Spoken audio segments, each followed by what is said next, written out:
Well, welcome everybody. It's nice to see you on this Sunday. Thank you for spending a little time with me. It's fascinating the questions that people ask, and sometimes I have to scratch my head and uh, go into the reference books and figure stuff out. This week, as every time that we have these Q&A sessions, people ask what are important questions, and astrology has some answers, but unless you have divine knowledge, you don't really have the complete picture of what's happening here. So the first question, there was two questions that came in right at, like an hour before um, my session last month. So there wasn't time to really, consider them. And now they're the first two questions that we have today. First question, when will we see the end of challenges to our democracy? The second question was, when will we be on the other side of the pandemic? The third question came from Pauline Yates. Where and to what extent do you see the global trend toward conservatism and authoritarianism heading, and in what time frame? And the fourth question came from Leila Brunner.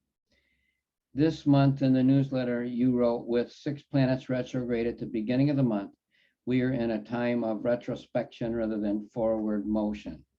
It is very difficult to get anything done in the material world. Further, she commented, I have 6 planets retrograde in my chart, and I've gotten a heck of a lot of stuff done. Some people have contacted me saying they are worried about having 6 planets retrograde.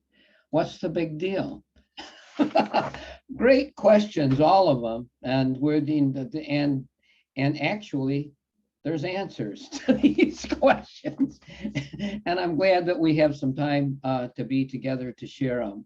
Now, to go back to the first question, when will you see the end of challenges to our democracy?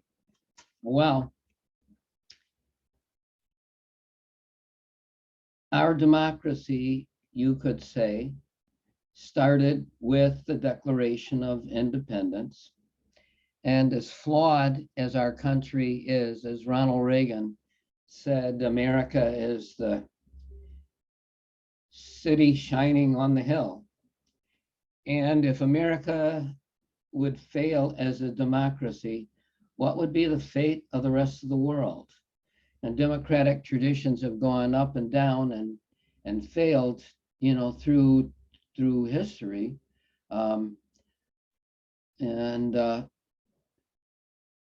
We can see that, I'm sorry, I was distracted. I was letting a few people in from the waiting room.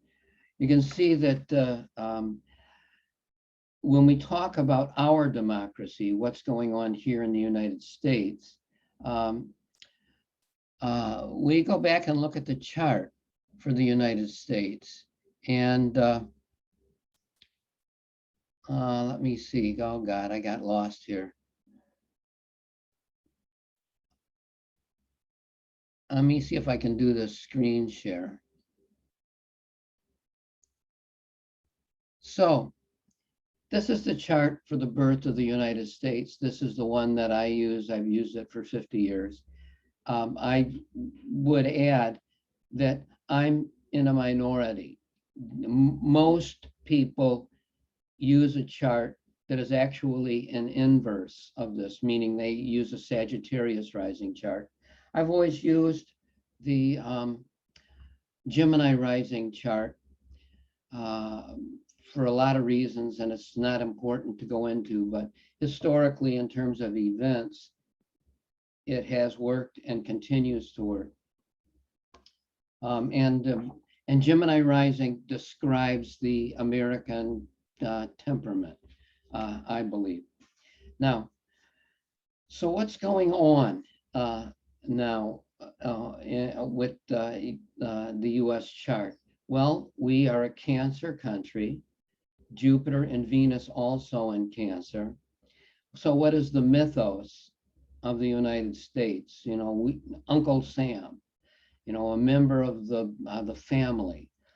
Uh, Now, the US has Pluto at 27 degrees of Capricorn, and it opposes Mercury at 24 degrees of Cancer.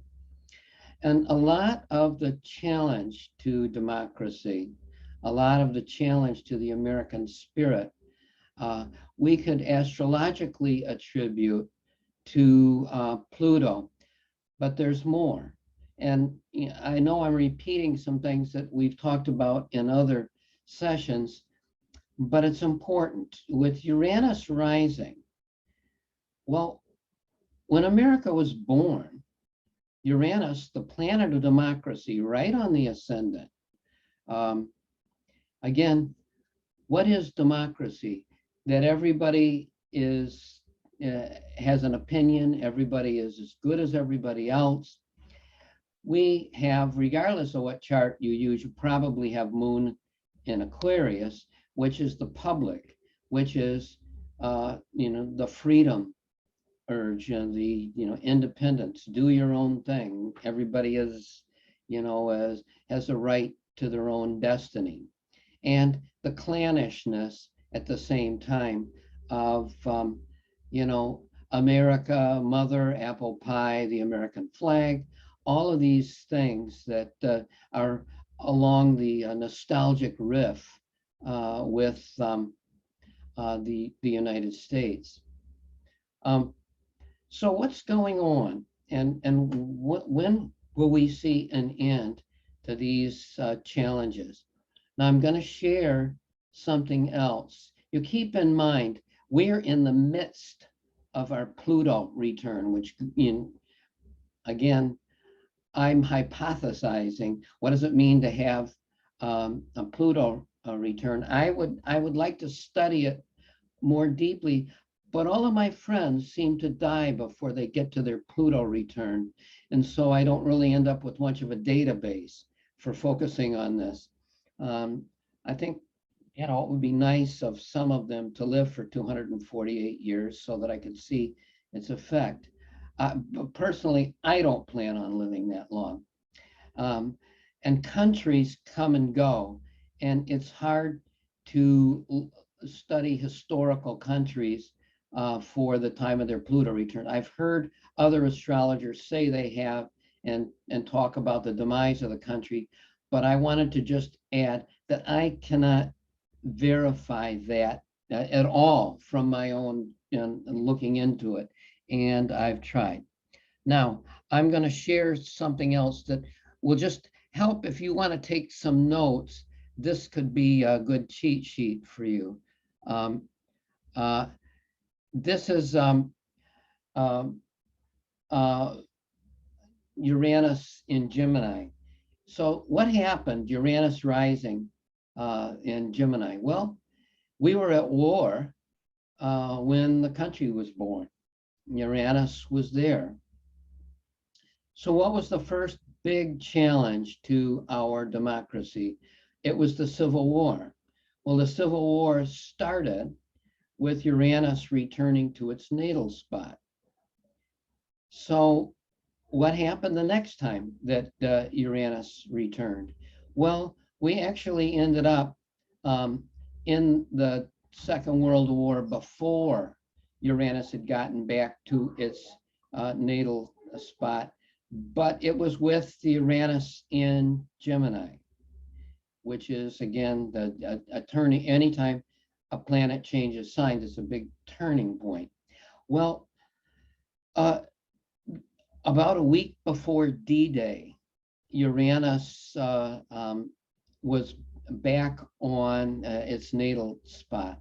Now, I think this is very interesting because Eisenhower was the general who pushed D-Day and set the time frame for it, and was ultimately responsible for all the ins and outs and workings of it. He wrote to letters to be broadcast um, the day after D-Day. One of them was to praise the soldiers and say how it was a magnificent event and this is a turning point in the war and this is for freedom and all of that. And he wrote a second letter that said he took full responsibility for the failure of D-Day. Now, if D-Day hadn't worked out, and believe me, it was a cliffhanger. In retrospect, it looks like, oh yeah, we celebrate D-Day and all of that. If D-Day had failed, it's not that Germany would have won the war, but they would have won a longer, another 10 years or so, perhaps. Anyhow, so that was the second Uranus return. Well, Uranus will return to its natal spot in 2028. And, Gemini, it goes into Gemini in 2025. Now, synthesizing lots of other factors, I think that will be the time, the year, the day, the month, will be when this fate is decided, May and June of 2028. So is this going to be protracted and go on for all of that time? Well, let's look at the transits of Pluto. We're in the midst of our Pluto return, which finalizes itself between February of next year and December of next year. And that will, because it goes back and forth in its retrograde motion and so on. This will be the time when we come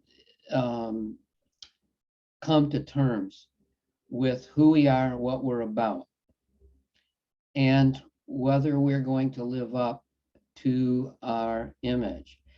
Just remember that the Declaration of Independence said, we hold these truths to be self-evident, that all men are created equal. It didn't say men and women. And when it talked about men, it didn't mean slaves, because they weren't considered people, they were property.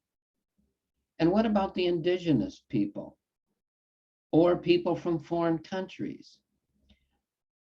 In other words, it was a lofty picture that had to be fleshed out in.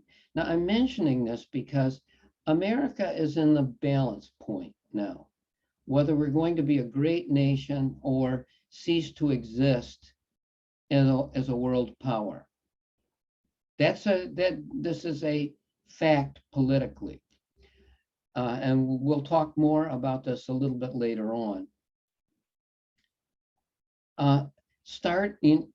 Right now we have transiting Pluto opposite our natal Mercury. Mercury is communication. It is, in mundane astrology, you can say transportation and communication for the entire population.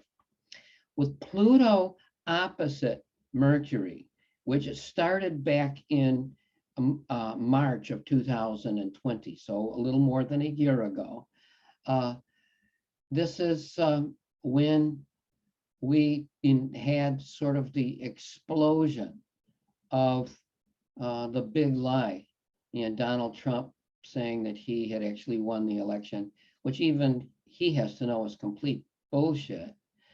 But the point is, the mind of the American public, the entire country, has to collectively come to terms with our past. Well, Cancer is the past, Mercury is the mind. Okay, what is our past? Well, the past is we had a lot of great ideas that haven't gotten translated into action. If you go back and listen to FDR's fireside chats from in 1944, he talked about our sacred rights, the new Bill of Rights, he called it. Okay, well, those are all great things, but we still haven't realized them. We have to come to terms with the fact that, yes, we held, 30 million human beings as slaves and used them as disposable parts with no rights.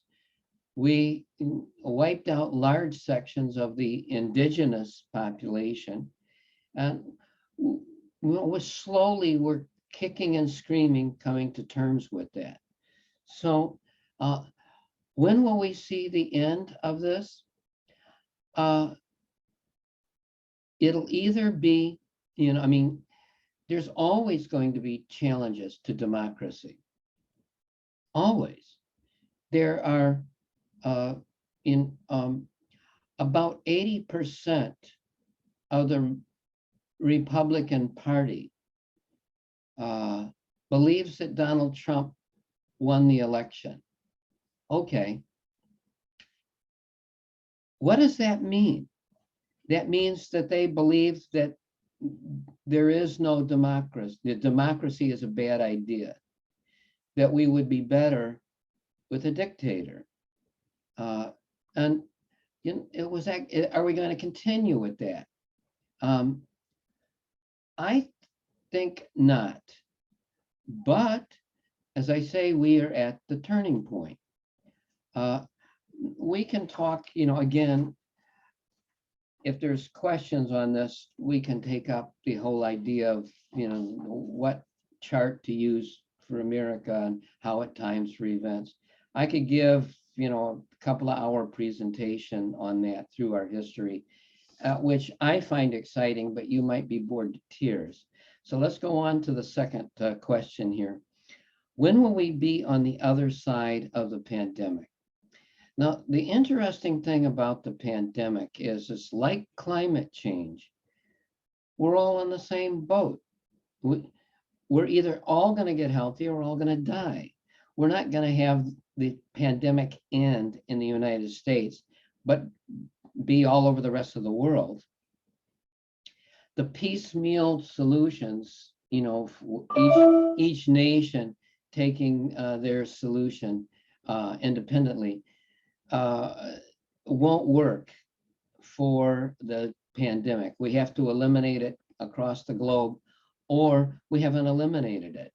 I mean, if you could imagine smallpox being, prevalent in Europe and Africa and China, but eliminated here in the United States, well, how would we interact with people from any of these other countries?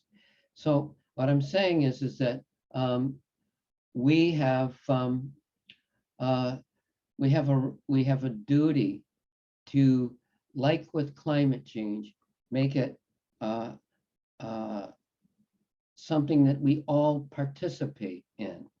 Now, we won't be on the other side of the pandemic instantaneously.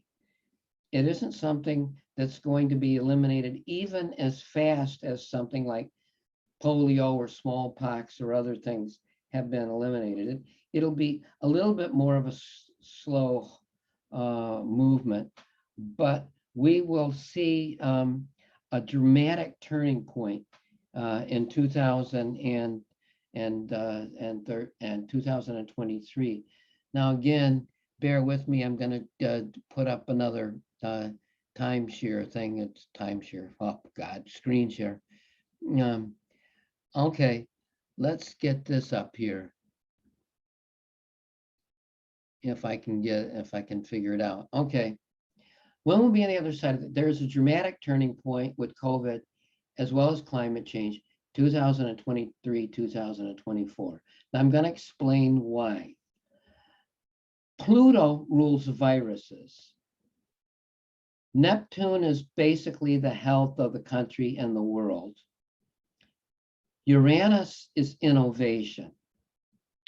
So these things have been stalled a bit.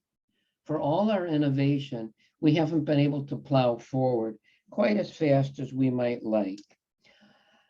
But when Pluto, which again, remember, rules virus, goes into Aquarius, March 2023 to January of 2024.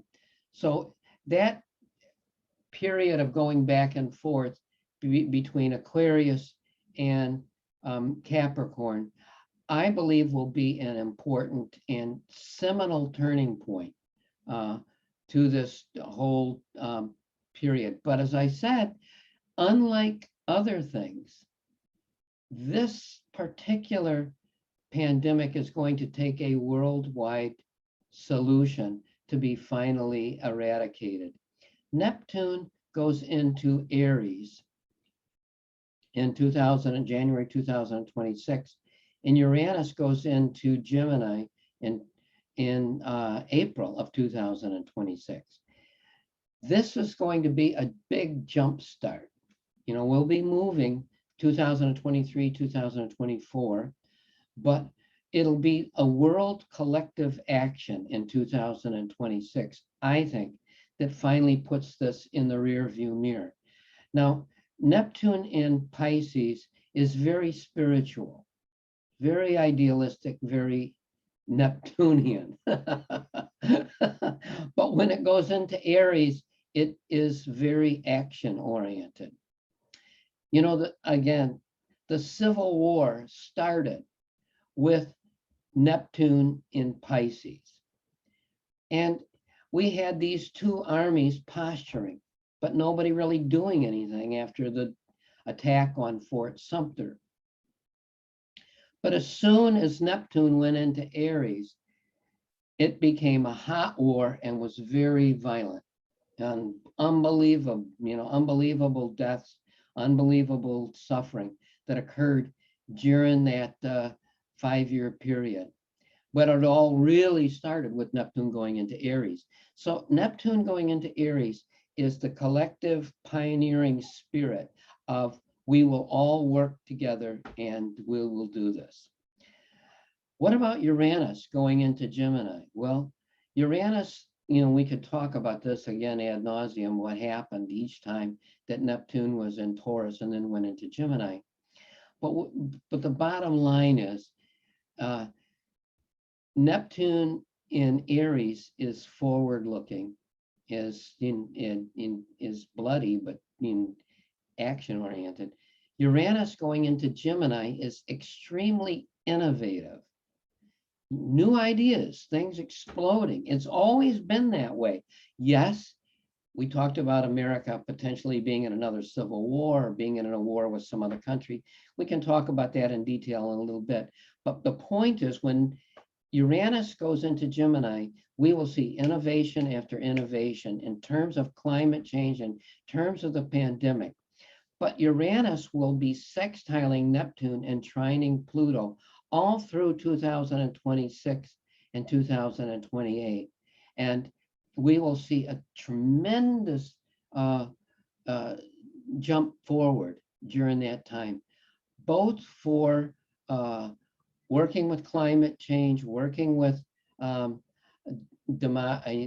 democratic institutions, working with, healing the world collectively will be a big deal.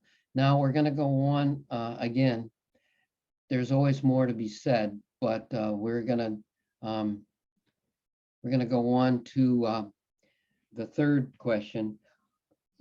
Where and to what extent do you see global trend toward conservatism and authoritarianism heading? And what is the time frame? Again, this is a gigantic question. It's not, again, it's not lost on me what's happened in the world. We have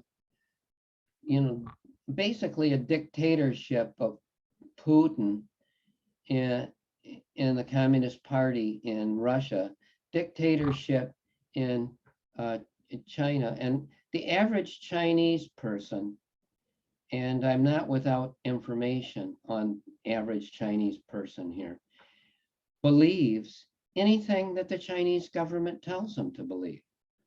Again, it's been the rape of the information. And the idea of thinking for themselves hasn't really taken root very much. Now, how about in India, the largest democracy on the planet? Uh, well, the prime minister basically is attempting through violence to turn India into a Hindu state.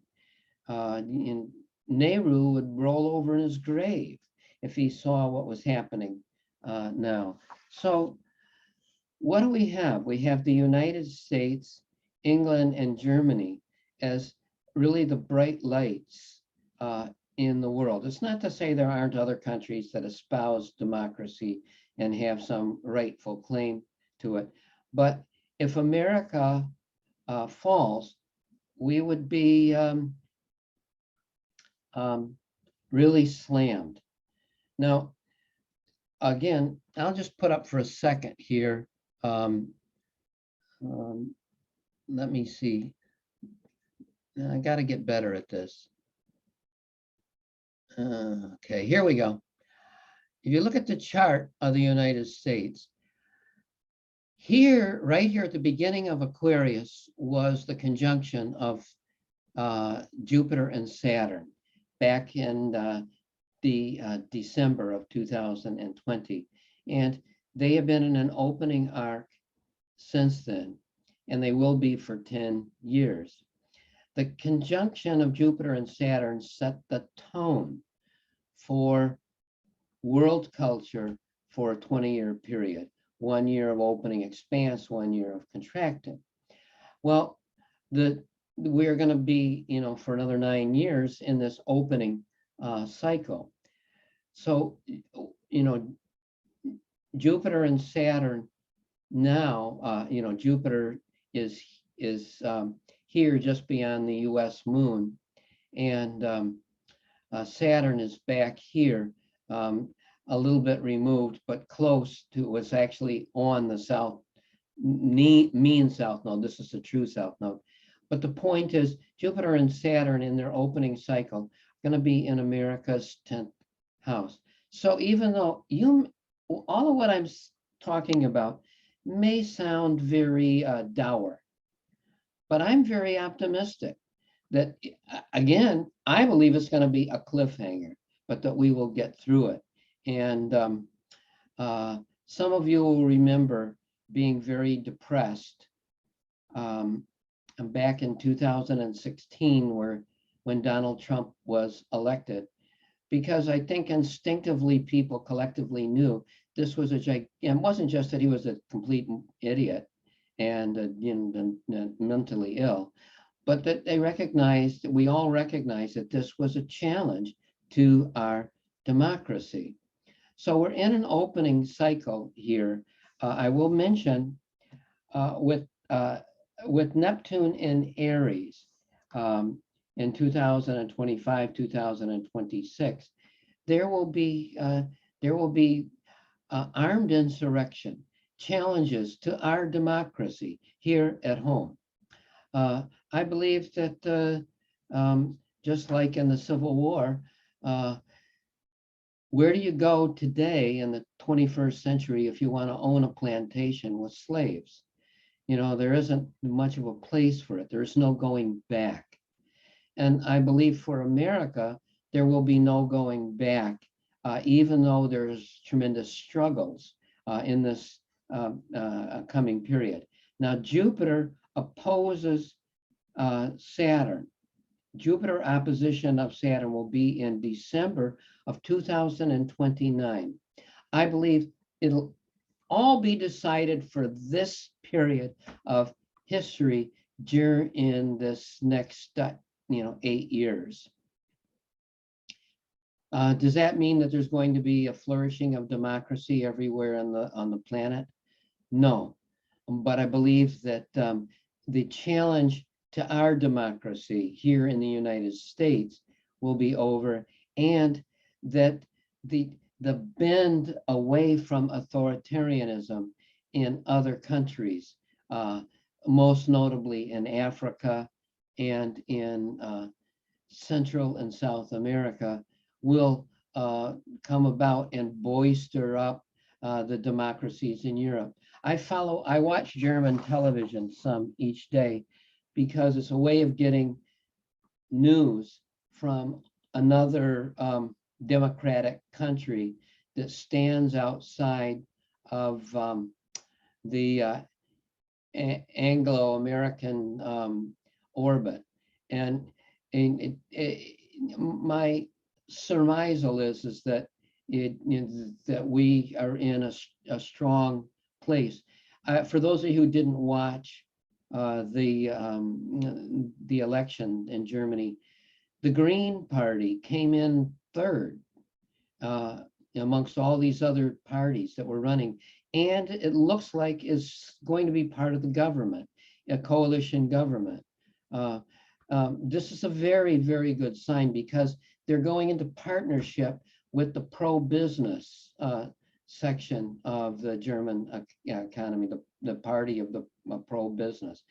And it looks like climate change and getting a handle on the pandemic and the whole idea of democracy is flourishing.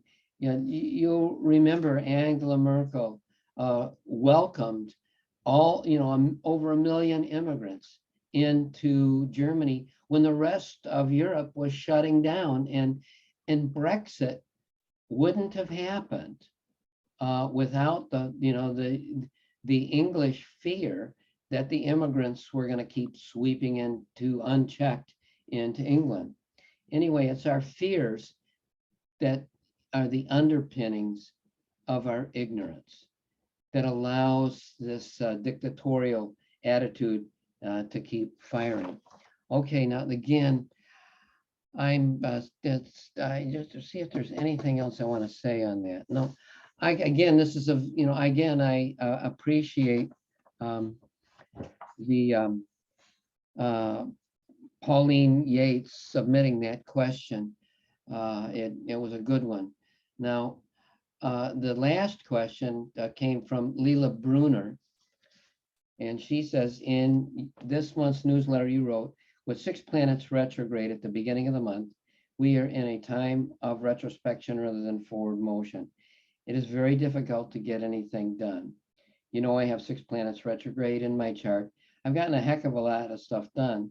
Some people have contacted me saying they are worried about having 6 planets retrograde. What's the big deal? This is an excellent, excellent question. Because number one, 6 planets retrograde is only one ingredient in a person's natal chart. It's only one factor out of millions of other factors. And there's a difference between mundane astrology and natal astrology. There are people with 6 planets retrograde that do amazing things. We're going to talk about one of them in a minute.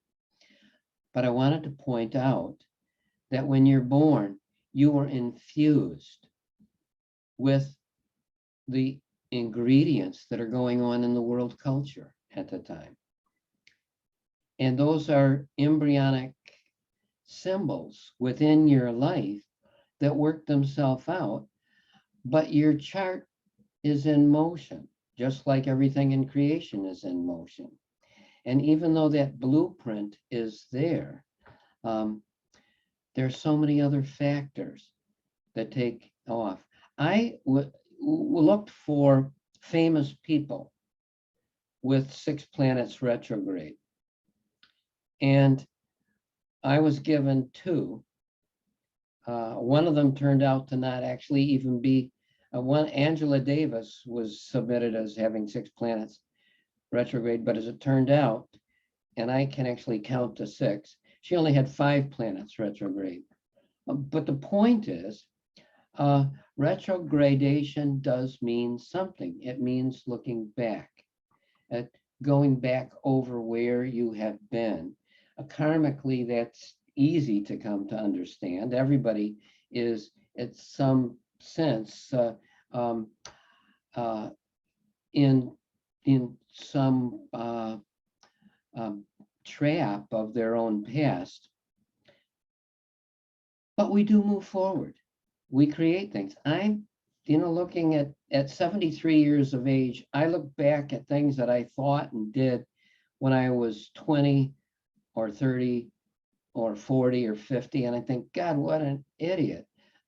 Hopefully, I've gone beyond that. But those were a stepping stone to other things that I do. And your natal chart is a stepping stone. Now, who's the poster child for uh, having 6 planets retrograde? Well, let's see.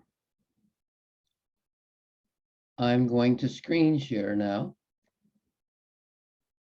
Chart of Muhammad Ali. Muhammad Ali was born January 17th, 1942.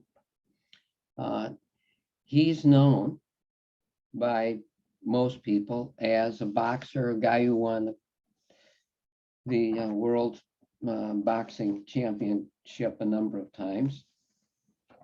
But what does having 6 planets retrograde mean for him? Well, first of all, as I say, there's always other factors. Number one, he was born with the sun and moon in an opening arc, meaning that he was born after the new moon, but before the full moon. And he was in the first phase of the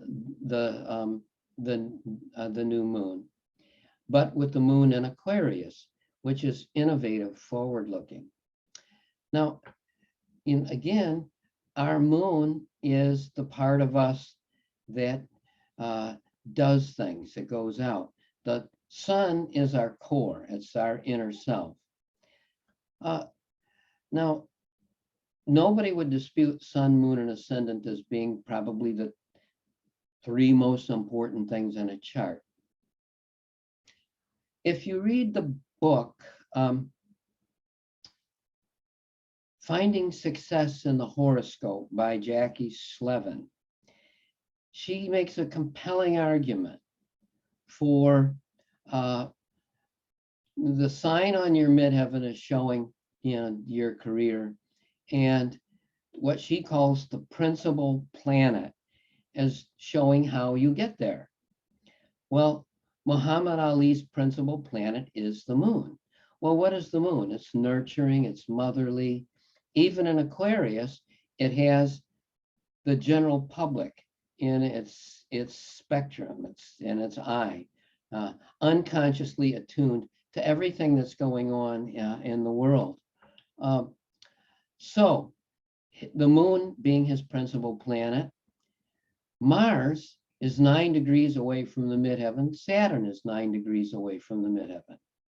Mars and Saturn, the direct midpoint, falls right on the midheaven. What does that mean? Tremendous energy, tremendous struggle, but accomplishing a great amount.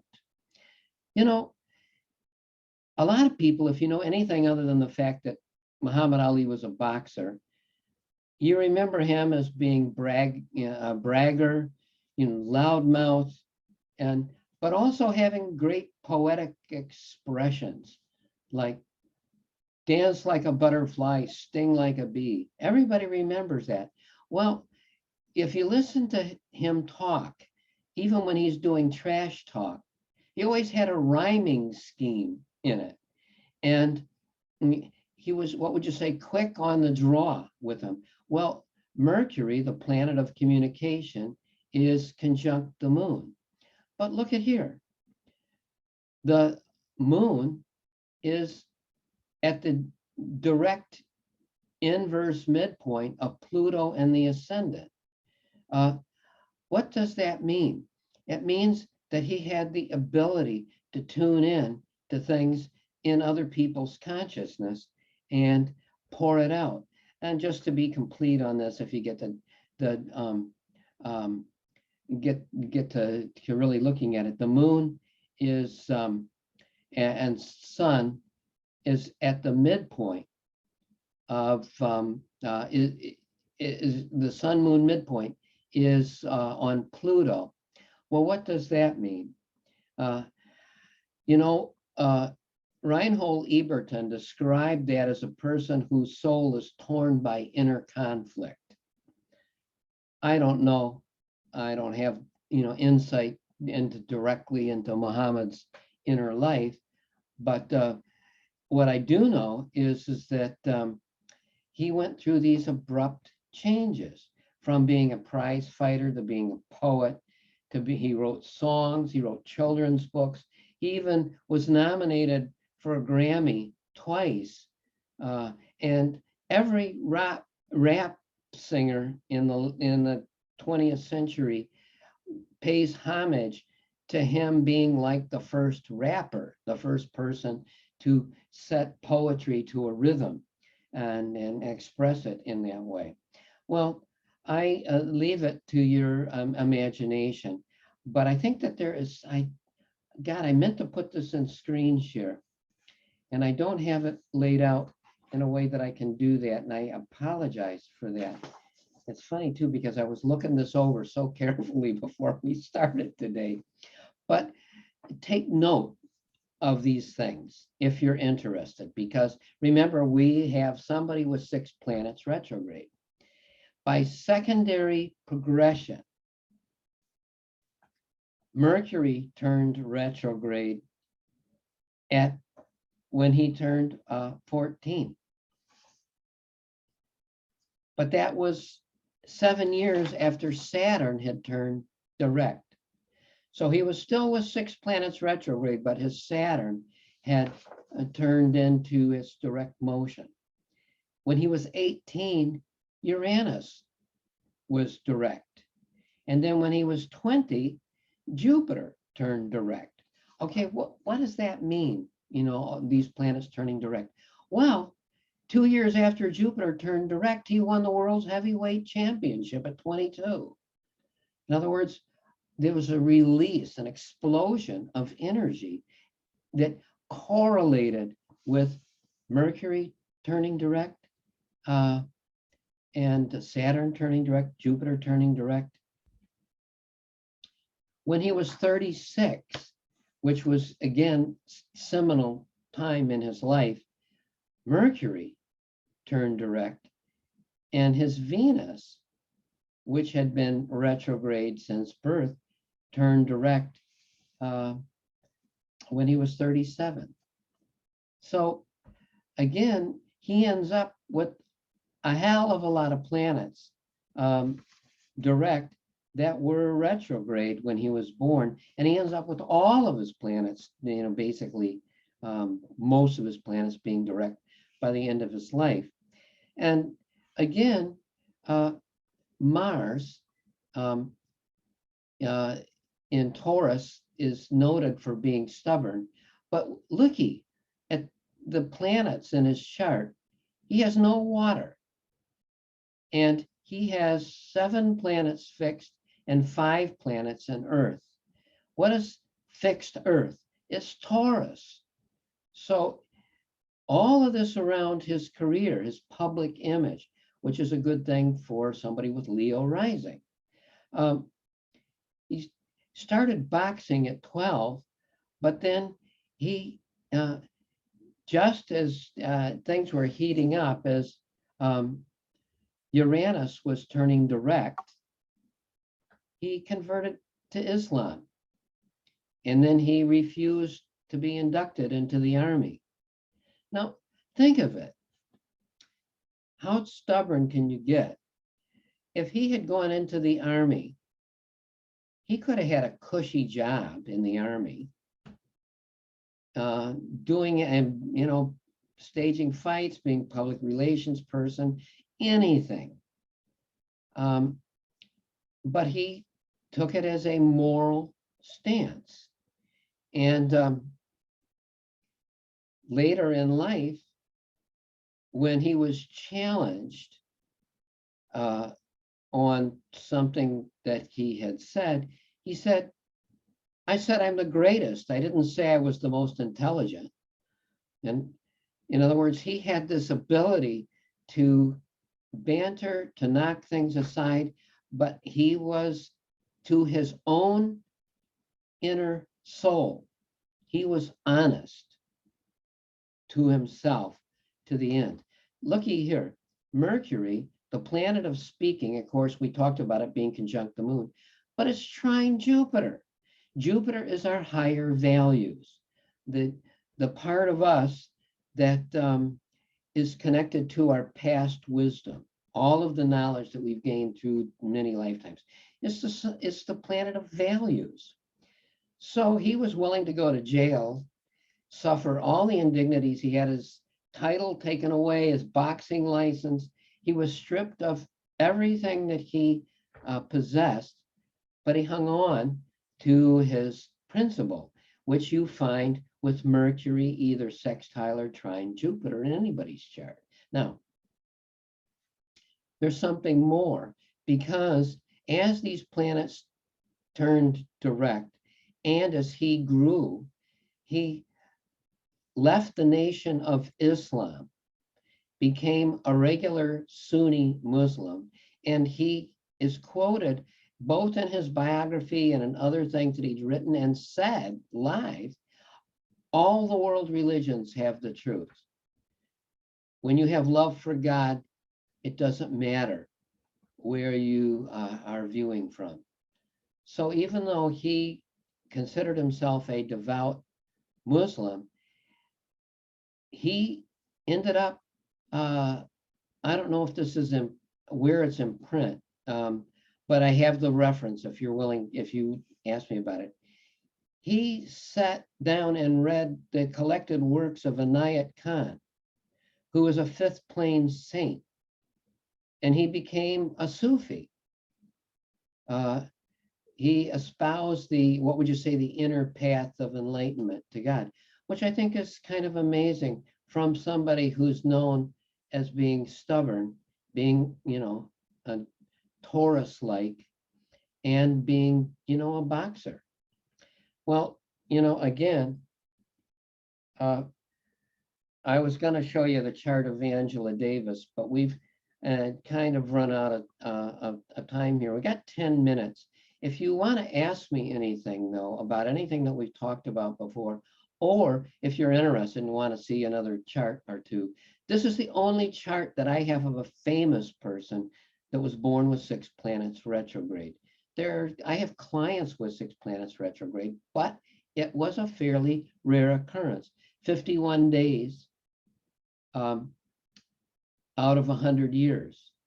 And I don't have any clients that have 7 planets retrograde.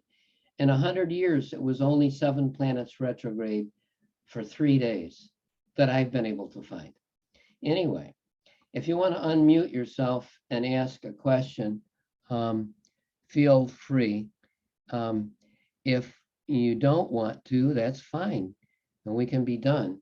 And I just want to thank you all for spending a little of your time with me today. And if you have things that you would like to ask, we will, it's my job to answer once a month questions that come from either things in my newsletter or just general astrological questions. Feel free to send them to me by email. You all take care. Have a wonderful rest of the day. And if I don't see you for a while, thanks, Mimi. I appreciate it. You take care. Bye, Toby. Bye, Leela. I love you. Bye, Mary. Bye, Katie. Bye, whoever iPhone is Anna is. You all take care. Have a great